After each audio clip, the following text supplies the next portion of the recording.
আসসালামু আলাইকুম everyone. SSC one shot Bangla ক্লাসে তোমাদের সবাইকে স্বাগতম। তোমাদের বাংলা জার্নিটা আরেকটু সহজ করে তুলতে এখন থেকে আবিদা আপুর পাশাপাশি আমিও থাকছি তোমাদের সাথে। আমার পরিচয়টা যদি আমি শুরুতেই দিয়ে নেই, আমি তাসমিয়া হাসান, বর্তমানে ঢাকা বিশ্ববিদ্যালয়ের ভূতত্ত্ব বিভাগে দ্বিতীয় বর্ষে পড়াশোনা করছি। আর আজকে আমরা যেই গল্পটা পড়ব সেটা হচ্ছে শুভা, আমাদের বাংলা প্রথম পত্র বইয়ের একদম আমাদের সিলেবাসের প্রথম গল্পটা। এই গল্পটা কার লেখা বলো তো? তোমরা সবাই জানো, রবীন্দ্রনাথ ঠাকুরের লেখা একটি ছোট গল্প। তো আমি শুরুতে যদি তোমাদের বলে নেই যে আমাদের পড়ার ফ্লোটা কীরকম হবে বা আমরা কিভাবে আগাবো বা তোমরা কি এক্সপেক্ট করতে পারো এই ওয়ান শট ক্লাসগুলো থেকে। তো প্রথমেই আমরা আমাদের যে গল্পটা আছে এই গল্পটা আমরা প্রথমে ছোট করে শুনে নেব।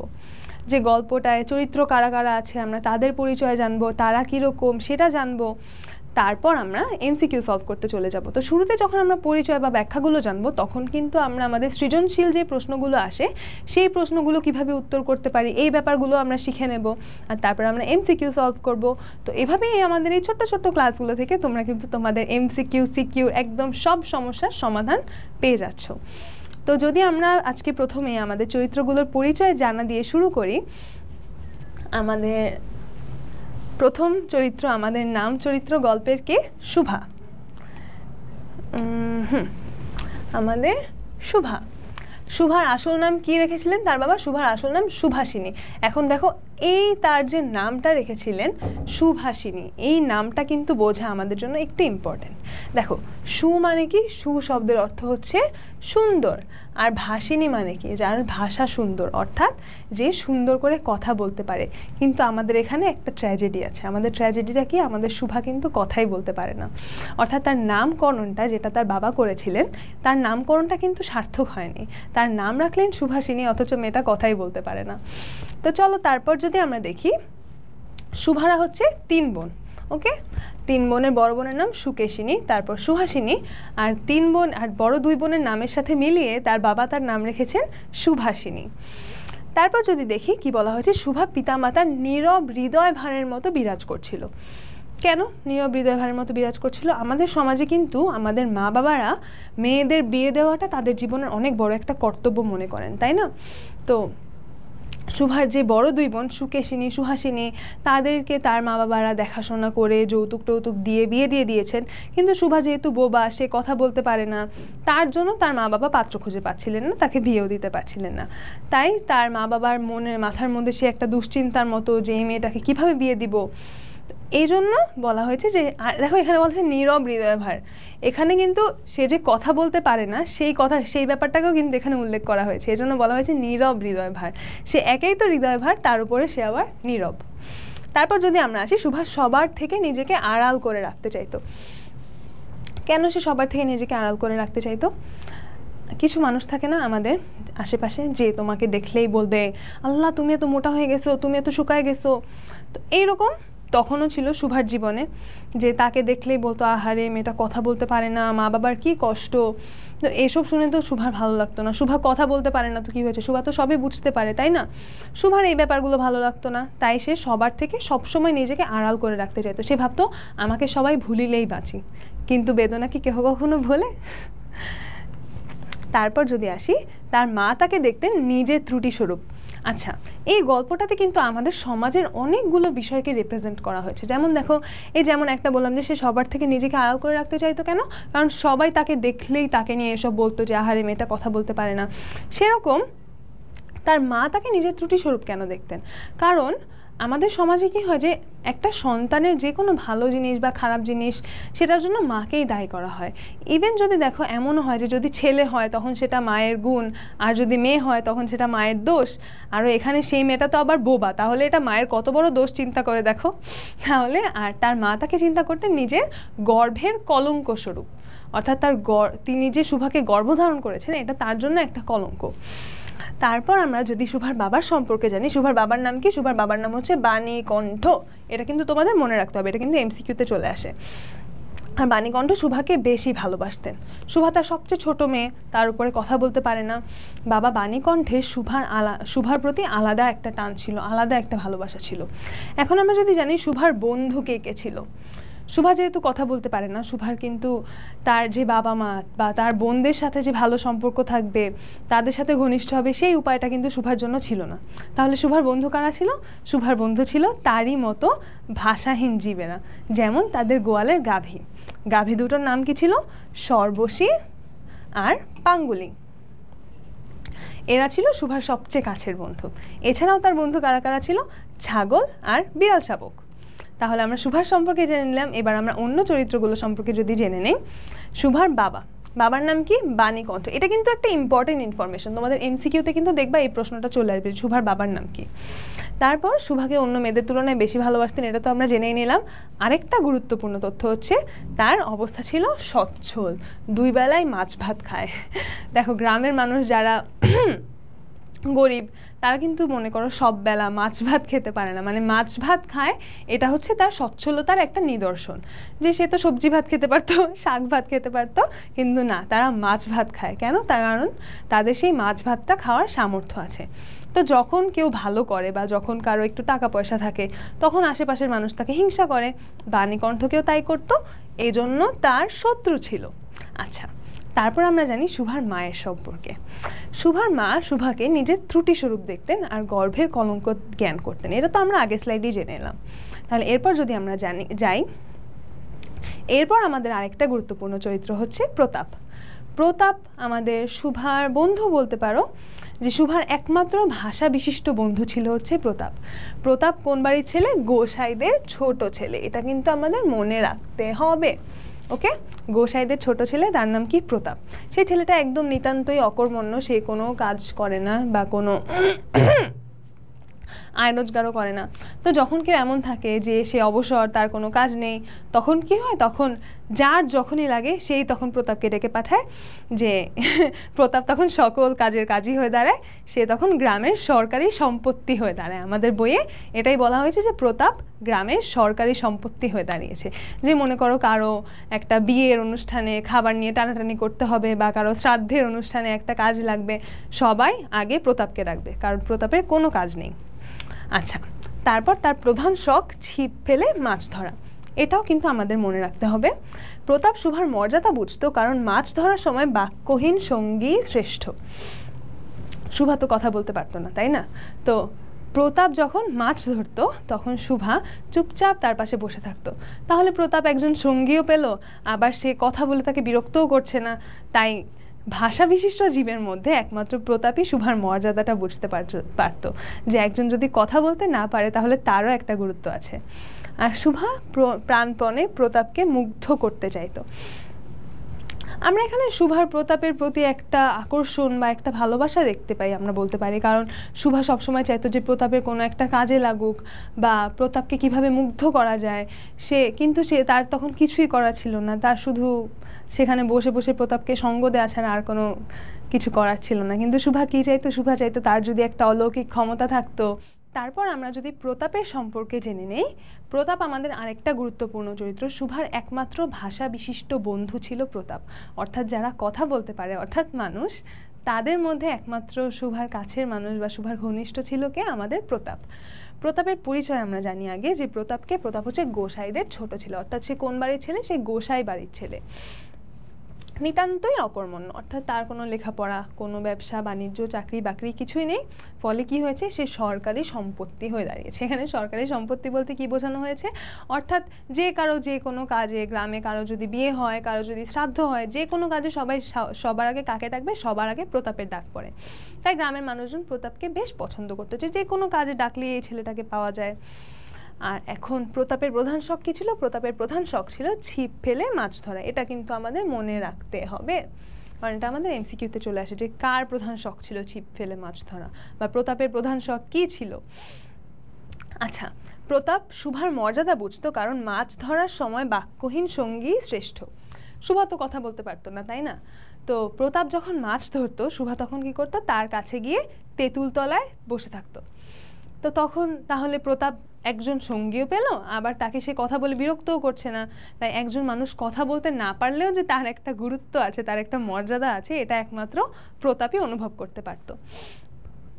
তারপর আমরা দেখি শুভা প্রাণপণে প্রতাপকে মুগ্ধ করতে চাইতো। কেন শুভা মুগ্ধ করতে চাইতো? শুভা এমন চাইতো যে সে যে একটা কম গুরুত্বপূর্ণ মানুষ না, তার গুরুত্বটা কেউ একজন বুঝুক। এই জন্য শুভা চাইতো প্রতাপকে মুগ্ধ করতে, যে সে বসে বসে ভাবতো যে সে যদি প্রতাপের কোনো একটা কাজে লাগতে পারে বা প্রতাপকে কোনো একভাবে মুগ্ধ করতে পারে, সে ভাবতো যে তার যদি একটা অলৌকিক ক্ষমতা থাকতো, সে যদি জলকুমারী হতো, সে ডুব দিয়ে সাপের মাথার মণি এনে ঘাটে রেখে যেত, সেটা দেখে প্রতাপ মুগ্ধ হয়ে যেত। কিন্তু এরকম কোনো অলৌকিক ক্ষমতা শুভা পাচ্ছিল না। চলো আমরা এখন কিছু এমসিকিউ সলভ করে নিই। আমি চেষ্টা করেছি যে আমাদের যত রকমের গুরুত্বপূর্ণ তথ্য আছে সব তথ্য যাতে তোমরা এমসিকিউগুলোর মধ্যে পেয়ে যাও। আমরা অনেক তথ্য অলরেডি জেনে এসেছি, আর অনেকগুলো তথ্য আমরা এমসিকিউগুলো সলভ করতে করতে জানবো। তাই এমসিকিউগুলো কিন্তু তোমরা খুবই ভালো করে সলভ করবে এবং খুবই ভালো করে মনোযোগ দিয়ে বোঝার চেষ্টা করবে প্রত্যেকটা এমসিকিউ, কারণ প্রত্যেকটাই কিন্তু তোমাদের জন্য খুবই গুরুত্বপূর্ণ। তো চলো শুরু করি। একদম সহজ একটা এমসিকিউ দিয়ে আমরা শুরু করি। শুভা গল্পে শুভা কোন ধরনের প্রতিবন্ধী? কোন ধরনের প্রতিবন্ধী বলো তোমরা সবাই? বাক প্রতিবন্ধী। আচ্ছা, সুভাষিনী শব্দের অর্থ কি? এটাও কিন্তু আমি তোমাদের একদম শুরুতে বলে দিয়েছি। সুভাষিনী শব্দের অর্থ কি? অর্থাৎ যে সুন্দর করে কথা বলতে পারে, অর্থাৎ মধুর ভাষী। তারপর যদি আমরা দেখি শুভাকে কে নিজের ত্রুটিস্বরূপ দেখতেন? কে নিজের ত্রুটিস্বরূপ দেখতেন বলো তো? শুভার মা তাকে নিজের ত্রুটিস্বরূপ দেখতেন, কারণ তাকে সে গর্ভের কলঙ্ক মনে করতেন, ভাবতেন যে এটা আমারই দোষ, আমার মেয়ে, আমার গর্ভের কলঙ্ক, আমারই দোষ। আচ্ছা, তারপর পিতৃগৃহে শুভা নিজেকে কি জ্ঞান করত? পিতৃগৃহে শুভা নিজেকে বিধাতার অভিশাপ জ্ঞান করতো। বিধাতার অভিশাপ কেন জ্ঞান করতো? দেখো এই লাইনটা কিন্তু, দেখো এই অপশনগুলো এরকম যে প্রত্যেকটাই কিন্তু আমাদের উত্তর হতে পারে। হ্যাঁ, যে মা বাবার ভার, অবশ্যই মা বাবার ভার জ্ঞান করতো, কারণ সবাই তাকে এমনভাবে বলতো যে মা বাবার কত কষ্ট, আহারে। তারপরে গর্ভের কলঙ্ক, এটা তার মা মনে করতো। আর সংসারের বোঝা, দেখো সবগুলোই কিন্তু আমাদের মনে হচ্ছে সবগুলোই উত্তর হতে পারে, কিন্তু এক্ষেত্রে আমাদের বইয়ে কিন্তু সরাসরি বলা আছে যে সে নিজেকে বিধাতার অভিশাপ জ্ঞান করত, কারণ তার সাথে দেখা হওয়া মাত্রই সবাই তার ভবিষ্যৎ নিয়ে দুশ্চিন্তা প্রকাশ করতো, সবাই বলতো আহারে মা বাবার কত কষ্ট, মেয়েরা কথা বলতে পারে না। তাই শুভা নিজেকে বিধাতার অভিশাপ জ্ঞান করত। তারপর যদি আমরা আসি, পিতামাতার নীরব হৃদয়ভার বলতে শুভা গল্পে মা বাবার হৃদয়ের কোনটিকে বোঝানো হয়েছে? এখানে আমাদের মা বাবার হৃদয়ের কোনটা? মমতা না, ভালোবাসা তাও না, ব্যাকুলতা নাকি দুশ্চিন্তা? এটাতে কিন্তু আমাদের কনফিউশন, কিন্তু বেশি কোনটা ছিল? তার মা বাবার তাকে নিয়ে কিন্তু বেশি দুশ্চিন্তাই ছিল তার বাবা মায়ের, তাই আমাদের উত্তর হবে এখানে দুশ্চিন্তা। তারপর যদি আমরা দেখি, শিশুকাল থেকেই শুভা নিজেকে বিধাতার অভিশাপ ভেবেছে কেন? এটা কিন্তু আমি তোমাদেরকে একটু আগেই বলে দিয়েছি। কেন বলো তো? সকলের দুশ্চিন্তা প্রকাশে। শুভাকে মা তার গর্ভের কলঙ্ক জ্ঞান করেন। কেন করেন বলো তো? কারণ সে বাক প্রতিবন্ধী। এগুলো খুবই সহজ সহজ এমসিকিউ, এগুলো কিন্তু আমারও তোমাদের সলভ করে দেওয়া লাগবে না, তোমরা নিজেরাই কিন্তু এগুলো সবগুলো পারবে। তারপর যদি আসি আমরা, শুভা গল্পে সর্বশী ও পাঙ্গুলি, এখানে একটা রস্যকার হবে, সর্বশী ও পাঙ্গুলি কিসের নাম? এটাও কিন্তু আমরা পড়েছি গাভীর নাম।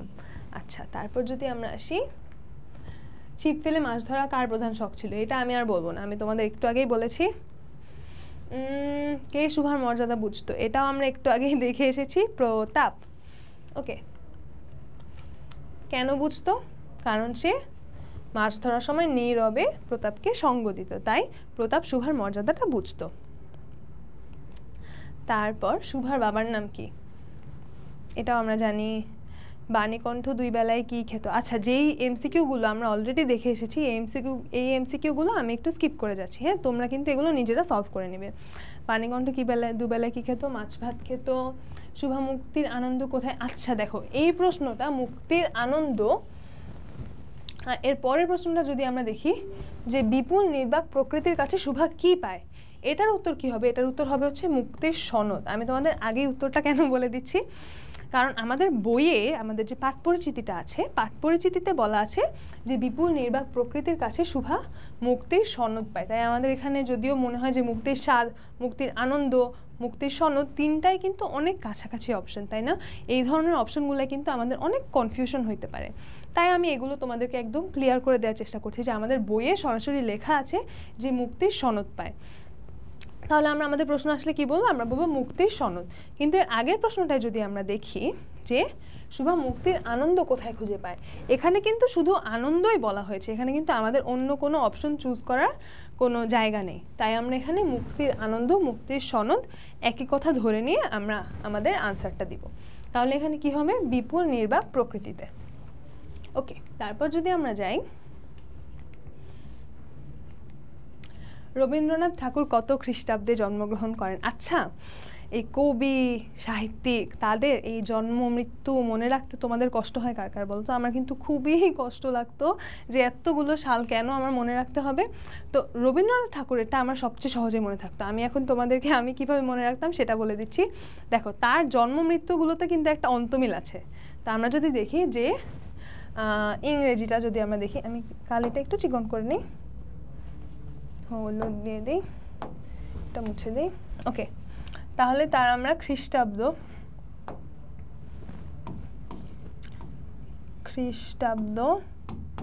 দেখো, তার জন্ম আর মৃত্যু, হ্যাঁ আমি প্রথমে লিখে নিই তোমাদের যাতে সহজে মনে থাকে, তাই আমি তোমাদেরকে একটু শর্টকাট না, আসলে আমি যেভাবে মনে রাখতাম তোমাদেরকে আমি সেটাই দেখিয়ে দিচ্ছি।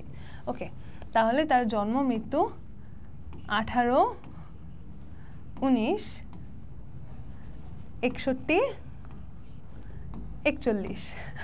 আমি নিজে এভাবে বলে মনে রাখতাম যে 18, 19, 61, 41 এরকম করে আমার মনে থাকতো। ঠিক আছে, তাহলে জন্ম 1861 আর মৃত্যু 1941। আর যদি আমরা বঙ্গাব্দ দেখি, আমি এখানে ব লিখে দিলাম, তোমরা একটু বুঝে নেবে। তাহলে জন্ম আর মৃত্যু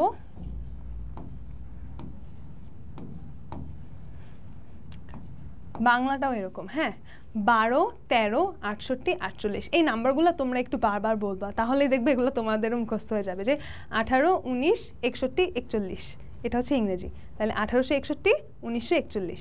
আর বাংলায় কি 12, 13, 68, 48। আমি নিজে এভাবে মনে রাখতাম, তাই আমার মনে হয় তোমাদেরও এভাবে করে পড়লে সহজে মনে থাকবে। তাহলে বাংলায় কি আমাদের 12, 13, 68, 48। দেখেছো, আমাদের বাংলা ইংরেজি জন্ম মৃত্যু সব মুখস্থ হয়ে গেল। আমার সাথে তোমরা আরেকবার বলো, 18, 19, 61, 41। আর বাংলায় কি 12, 13, 68, 48। তাহলে আমরা যদি দেখি রবীন্দ্রনাথ ঠাকুর কত খ্রিস্টাব্দে জন্মগ্রহণ করেন, এখন তোমরা এটা সবাই পারবা, 1861। তারপর যদি আমরা আসি কত বঙ্গাব্দে, এটাও কিন্তু তোমরা পারবা এখন, তাই না? আচ্ছা, রবীন্দ্রনাথ ঠাকুরের পিতার নাম কি? পিতার নাম হচ্ছে মহর্ষি দেবেন্দ্রনাথ ঠাকুর। এটা তোমাদের একটু মনে রাখতে হবে, মনে রাখাটা বেশি একটা কঠিন হবে না আশা করি। মহর্ষি দেবেন্দ্রনাথ ঠাকুর, একটু 2-1 তোমরা এমসিকিউগুলো রিভিশন দিবা, তাহলে দেখবা তোমাদের সব একদম মনে থাকবে। তারপর যদি আমরা আসি, তিনি কোন কাব্যের জন্য নোবেল পুরস্কার পান? তিনি নোবেল পুরস্কার পেয়েছিলেন গীতাঞ্জলি কাব্যের জন্য। আচ্ছা, এশীয়দের মধ্যে প্রথম সাহিত্যে নোবেল পুরস্কার পান কে? কে পান? আমাদের রবীন্দ্রনাথ ঠাকুর। আচ্ছা, রবীন্দ্রনাথ ঠাকুরের কাব্যগ্রন্থ 9 কোনটি? এটা কিন্তু একটা ইম্পর্টেন্ট প্রশ্ন, এটা কিন্তু অনেক জায়গায় চলে আসে। আর এটার উত্তর কি হবে? এটার উত্তর হবে শেষের কবিতা।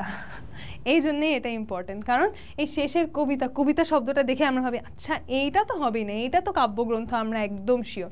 কিন্তু এটাই আসলে কাব্যগ্রন্থ না, এটার নামের মধ্যে কবিতা আছে কিন্তু এটা কাব্যগ্রন্থ না। এটা তোমরা একটু মনে রাখবে কষ্ট করে, কষ্টও করতে হবে না, সহজেই মনে থাকার মতো জিনিস, তাই না? তারপর যদি আমরা দেখি শেষের কবিতা রবীন্দ্রনাথের কি ধরনের রচনা? আমি একটু আগেই বললাম এটা হচ্ছে রবীন্দ্রনাথ ঠাকুরের একটি উপন্যাস। আচ্ছা, কত বছর বয়সে রবীন্দ্রনাথ ঠাকুরের বনফুল কাব্য প্রকাশিত হয়? এটা প্রকাশিত হয়েছিল তিনি যখন 15 বছর বয়স। তখন চিন্তা করো মানুষটা কত প্রতিভাবান একজন মানুষ, 15 বছর বয়সে একটা কাব্যগ্রন্থ বের করে ফেলেছেন, বাহ। আচ্ছা, কোন রচনায় রবীন্দ্রনাথের পদচারণা নেই? তার পদচারণা হয়নি একমাত্র মহাকাব্যে। রবীন্দ্রনাথ ঠাকুর কিন্তু কাব্য, উপন্যাস, ছোট গল্প সব ধরনের সাহিত্য রচনা করেছেন,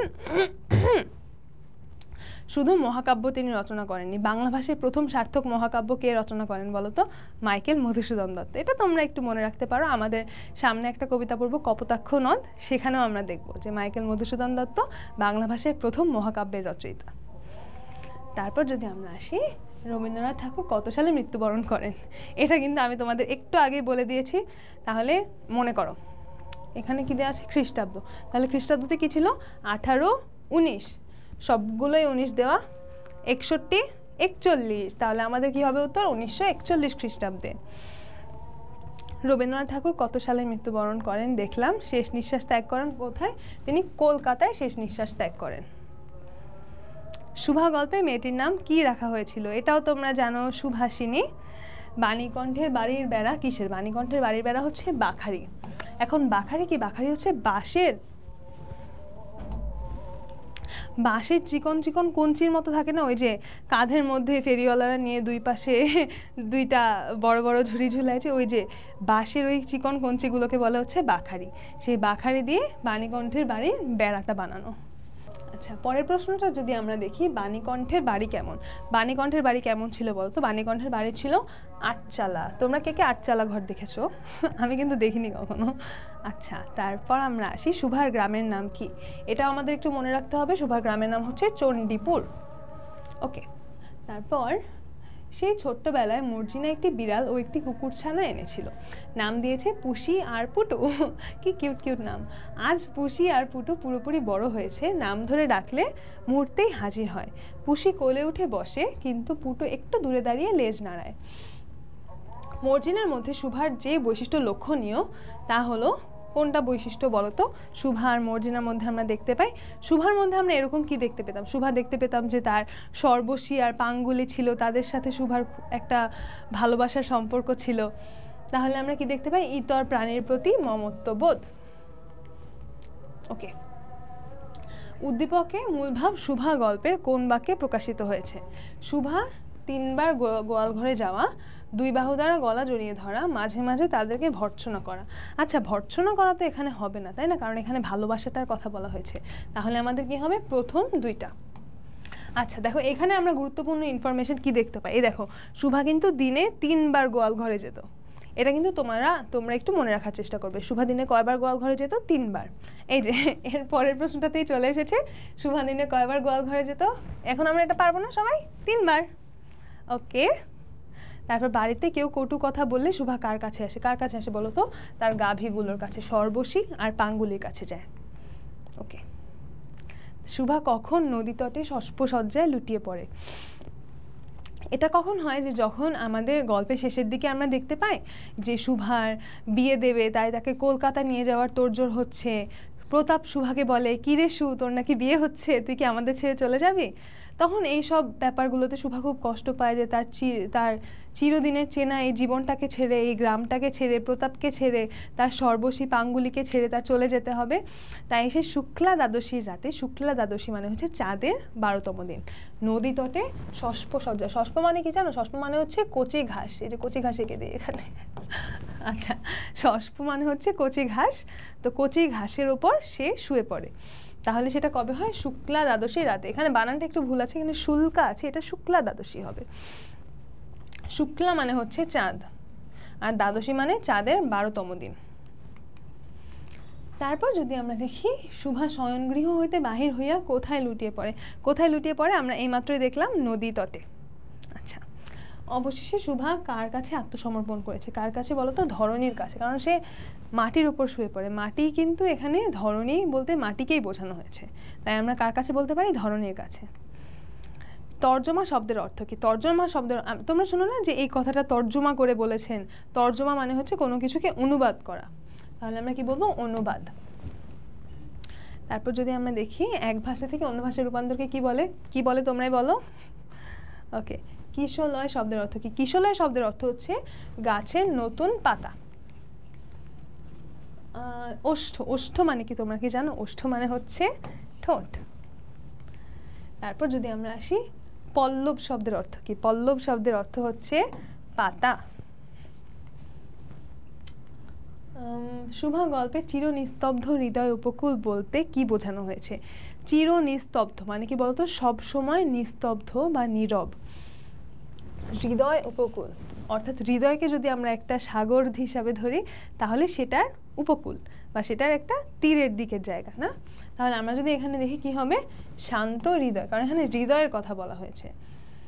তারপর আসো, কপল শব্দের অর্থ কি? কপল শব্দের অর্থ কি বলো তো? তোমরা কি জানো? কপল মানে কিন্তু কপাল না, কপল দেখি তোমরা কিন্তু কপাল দিয়ে দিবা না।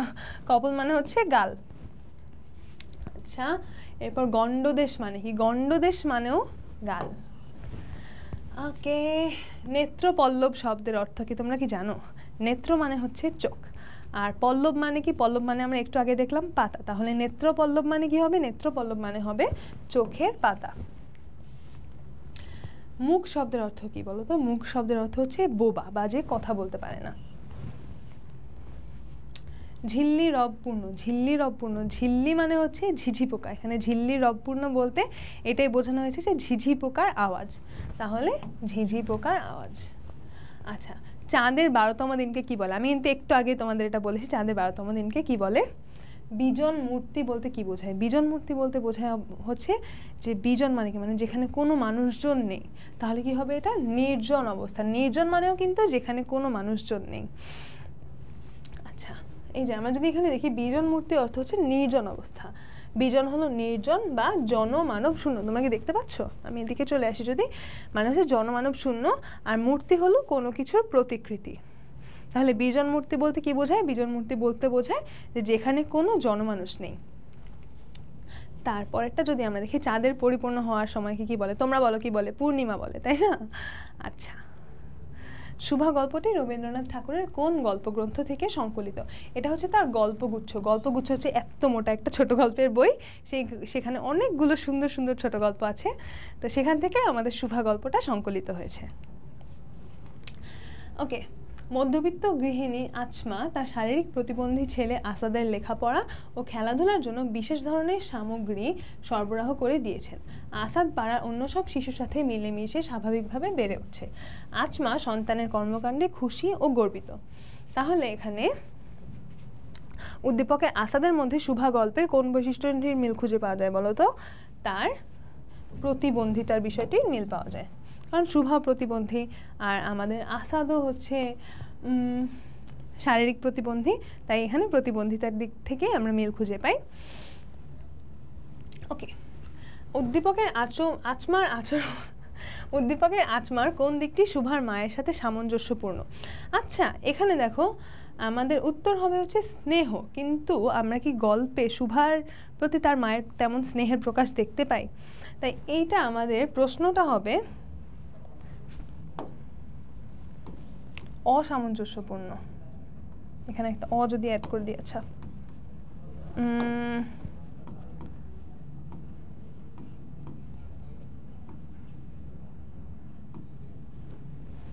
যদি অসামঞ্জস্যপূর্ণ বলি তাহলে আমরা বলবো যে এই স্নেহের ব্যাপারটা উদ্দীপকের শুভার সাথে অসামঞ্জস্যপূর্ণ। আচ্ছা, তারপরে আমরা আছি শুভা গল্পে পিতামাতার মনে কে সর্বদাই জাগরুক ছিল? কে ছিল বলো তো? শুভা। ওকে, বাক্যহীন শুভার চোখের ভাষা ছিল অসীম উদার। ওকে,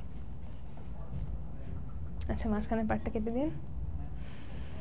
তারপরে প্রশ্নটা যদি আমরা দেখি, বাক্যহীন শুভার চোখের ভাষা ছিল অসীম উদার, অতল স্পর্শ, গভীর, শব্দহীন এবং সঙ্গীহীন। আচ্ছা, চোখের ভাষায় তো আর শব্দহীন, সঙ্গীহীন এসব ব্যাপার যায় না, তাই না? তাহলে আমাদের কি হবে? অসীম উদার এবং অতল স্পর্শ, গভীর। তাহলে আমাদের উত্তর কি? উত্তর হচ্ছে 1 ও 2। শুভার চোখের ভাষা কেমন? আমরা মাত্রই দেখলাম অসীম উদার। ওকে, শুভা গল্পে চির নিস্তব্ধ হৃদয় উপকূল, এটাও আমরা একটু আগে দেখে ফেলেছি। শুভা মনে মনে বিধাতার কাছে কি প্রার্থনা করতো? আমি কিন্তু আমাদের শুরুতেই বলে এসেছি, অলৌকিক ক্ষমতা প্রার্থনা করত।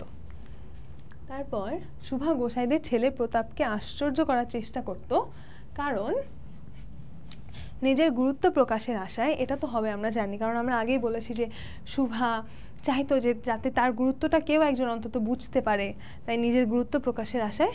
আর নিছক আনন্দ দেওয়ার অভিপ্রায় না, তা তো হবে না। নিছক আনন্দ দেওয়ার অভিপ্রায় তো না, শুভা তো নিজের জন্য চাইতো, প্রতাপকে আনন্দ দেওয়া তার উদ্দেশ্য ছিল না। তার মনে একটু জায়গা করে নেওয়ার লোভে, হ্যাঁ, এটাও হবে যে শুভা চাইতো যাতে প্রতাপের মনে একটু জায়গা করে নিতে পারে, যাতে প্রতাপ তার এই আশ্চর্য ক্ষমতা দেখে যাতে প্রতাপ মুগ্ধ হয়ে যায়। তাহলে আমাদের উত্তর কি হবে? আমাদের উত্তর হবে 1 ও 3। আচ্ছা, তারপর যদি আমরা আসি, শুভা নিজের বিয়ের সংবাদ প্রথম কার কাছে পেয়েছিল? প্রথম সে পেয়েছিল প্রতাপের কাছে। প্রতাপ তাকে কি বলে? কিরে সু, তুই নাকি বিয়ে করতে যাচ্ছিস, আমাদের ভুলে যাস না। তখন এই কথা শুনে শুভা প্রথম জানতে পারে যে তার বিয়ে হচ্ছে। আচ্ছা, ডাগর চোখ মেলে শুভা কার দিকে চেয়ে থাকে? পরের প্রশ্নটা যদি দেখি, ডাগর চোখ মেলে শুভা কার মুখের দিকে চেয়ে থাকতো?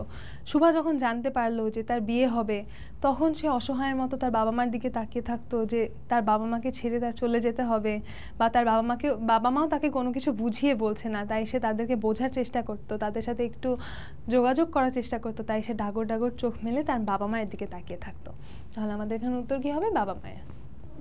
বাণীকণ্ঠের কান্নার কারণ কি ছিল? শুভাকে যখন প্রতাপ বলে যে কিরে সু, তুই নাকি বিয়ে করবি, তখন শুভা এই কথাটা শুনে তো অনেক কষ্ট পেয়ে যায় এবং সে তার বাবার কাছে যায়। বাবার কাছে গিয়ে সে তার বাবার কাছে অনেকক্ষণ বসে থাকে এবং তখন তার বাবা বাণীকণ্ঠের চোখ বেয়ে অশ্রু গড়িয়ে পড়ে। তার কান্নার কারণ কি ছিল? তার কান্নার কারণ ছিল পিতৃ হৃদয়ের কাতরতা। আমরা তো আগেও জেনেছি যে বাণীকণ্ঠ শুভাকে তার অন্য মেয়েদের চেয়ে একটু বেশি ভালোবাসতেন, তাই শুভার এইভাবে তাকিয়ে থাকা দেখে বাণীকণ্ঠ নিজের অশ্রু আর সংবরণ করে রাখতে পারেননি। তারপর আমরা আসি, বাণীকণ্ঠের শুষ্ক কপলে অশ্রু গড়িয়ে পড়েছিল কেন? কেন বলো তো? শুভাকে বিয়ে দিবেন বলে? শুভা কথা বলতে পারে না বলে? না, শুভা তো ছোট থেকেই কথা বলতে পারে না, এটার জন্য তো তার নতুন করে দুঃখ পাওয়ার কিছু নেই, তাই না? তাহলে মেয়েটির ভবিষ্যৎ ভেবে। তাহলে আমাদের উত্তর কি হবে? আমাদের উত্তর হবে 1 ও 3। তারপর আসো, কিরে সু, তোর নাকি বর পাওয়া গেছে, তুই বিয়ে করতে যাচ্ছিস? প্রতাপের এই কথায় শুভার দুঃখ পাওয়ার কারণ কি? শুভা কিন্তু চাইতো যে প্রতাপ তাকে আর একটু গুরুত্ব দিক, প্রতাপকে যাতে সে মুগ্ধ করতে পারে, আর সেই প্রতাপই তাকে এভাবে হাসির ছলে বলছে যে কিরে তুই বিয়ে করতে যাচ্ছিস। তো এখানে কি প্রকাশ পায় বলতো? এখানে একটা অবহেলা প্রকাশ পায়, আর এটাতেই শুভা কষ্ট পায়। তাহলে কি হবে? অবহেলা। আচ্ছা, আমরা এই প্রশ্নটা যদি দেখি, তুমি আমাকে যাইতে দিও না মা, এ কথার মধ্য দিয়ে শুভার কোন অভিব্যক্তি প্রকাশিত হয়েছে? চিরচেনা জগৎকে আঁকড়ে ধরা। হ্যাঁ, শুভা তো তার সেই চিরচেনা জগৎ যেখানে সে ছোট থেকে বড় হয়ে উঠেছে, এই জগৎটাকে তো সে ছেড়ে যেতে চায় না। তাহলে এটা হবে চিরচেনা জগৎকে আঁকড়ে ধরা, পরিবেশ ও প্রকৃতিতে থাকার ইচ্ছা। এটাও কিন্তু হবে, কারণ তার সবচেয়ে কাছের কি ছিল? তার সবচেয়ে কাছের ছিল কিন্তু তার প্রকৃতি। আর মাকে ছেড়ে না যাওয়া, এটা তো হবে না, কারণ শুভার মায়ের সাথে কিন্তু আমরা তার তেমন একটা ঘনিষ্ঠ সম্পর্ক দেখতে পাই না। তাহলে আমাদের উত্তর কি হবে? আমাদের উত্তর হবে 1 ও 2। এই তো আমাদের সবগুলো এমসিকিউ সলভ করা শেষ। এর মধ্যে কিন্তু তোমাদের আমাদের এই শুভা গল্পটিতে যতগুলো গুরুত্বপূর্ণ তথ্য আছে, এই সবগুলো তথ্যই কিন্তু এই এমসিকিউগুলোর মধ্যেই আমরা জেনে ফেলেছি। তাই এই এমসিকিউগুলো যদি তোমরা একটু মনোযোগ দিয়ে পড়ে ফেলো, তাহলে আশা করছি তোমরা পরীক্ষায় কোনো এমসিকিউ সলভ করতে আটকাবা না।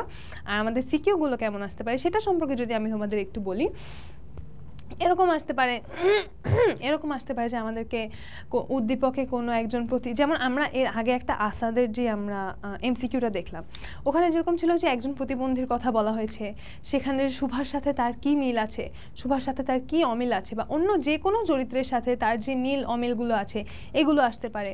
বা কোনো একটা অমিল হয়তো থাকবে যে সে হয়তো আরও অনেক বেশি তার মধ্যে আত্মবিশ্বাস আছে, সে হয়তো সব প্রতিকূলতাকে দমিয়েও এগিয়ে যেতে পারছে। তখন প্রশ্নটা এরকম হতে পারে আমাদের ঘ নাম্বারে, যে যদি তার মতো করে চিন্তা করতো তাহলে হয়তো শুভার জীবনটা অন্যরকম হতে পারতো।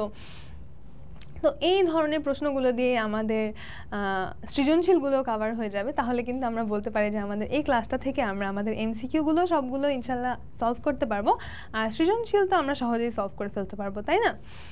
তোমাদের অনেক ধন্যবাদ আমাদের সাথে থাকার জন্য। আমাদের পরবর্তী ক্লাসে আমরা কপোতাক্ষ নদ কবিতাটা পড়বো। সেই পর্যন্ত আমাদের সাথেই থাকো আর ভালো করে লেখাপড়া করবে, ওকে? আর যে এমসিকিউগুলো দিলাম, এই এমসিকিউগুলো কিন্তু তোমরা আরও একবার দেখে নিবে। আরও একবার দেখে নিলে কিন্তু তোমাদের সব ধরনের তথ্যগুলো তোমাদের মনে থাকবে। আর রবীন্দ্রনাথ ঠাকুরের জন্ম মৃত্যু এগুলো কিন্তু তোমরা আরেকবার দেখে নেবে, 18, 19, 61, 41। আর বাংলাটা কি ছিল? 12, 13, 68, 48। তাহলে আমাদের আজকের ক্লাস এই পর্যন্তই। তোমাদের সবাইকে অনেক ধন্যবাদ। Bye bye.